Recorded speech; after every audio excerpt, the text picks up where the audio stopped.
Thank you. Next up is Anthony Marco with the Hamilton and District Labor Council respecting next steps on living wage for the City of Hamilton's 2021 operating budget. Mr. Marco, good afternoon. Good afternoon. I'm hoping you can hear me okay.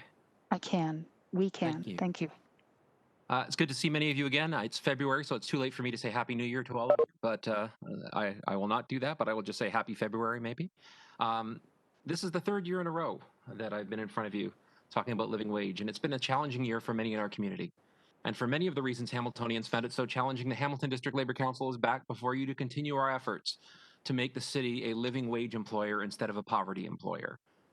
By means of a last-minute reconsideration in 2020, Council voted in favor of all city employees being paid a living wage, all that is, except for summer students. Last year, the cost of paying students a living wage was around $440,000. With the minimum wage having gone up in the past year and the living wage having not gone up in that time, my rough math would suggest that the expense has gone down to about $395,000, but I would certainly welcome staff confirming what the exact number would be this year as opposed to last year. At that time, comments were made around the council table about how paying students a living wage was either, quote, the worst kind of socialism, or wasteful because it was just beer money, or homogenized, suggesting that every student experience was homogenized and their life experiences were all very similar because they all went to a university or a college and their home circumstances were the same, or indicating that means testing each and every student's unique situation was perhaps a better idea. You're going to be hearing from a bunch of students today coming up after me, and I thank them for their participation in this process, who will share why a living wage is or has been beneficial to them, and why the city raising the standard and expectation of a living wage is important for all student workers in this city, not just city workers, but all student workers in this city. The city can and should be a standard bearer for ensuring that all employees, including students, are not living in poverty. Under item 5.26, you will be hearing survey results, which will dismiss the expectations of what kinds of families students come from and what they spend their money on.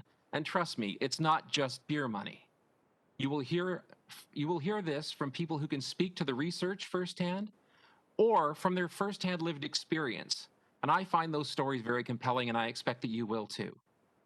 So I will let them tell their stories about living wage and hope you see the value add of $395,000 investment in our student workers to say all City of Hamilton workers making a living wage regardless of job class, age, or family status.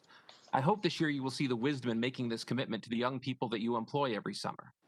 But I'd also like to note a couple of other things about living wage. Taking the last step for students would be a great one, but there are additional considerations, perhaps not for this year, but to look forward to in the future.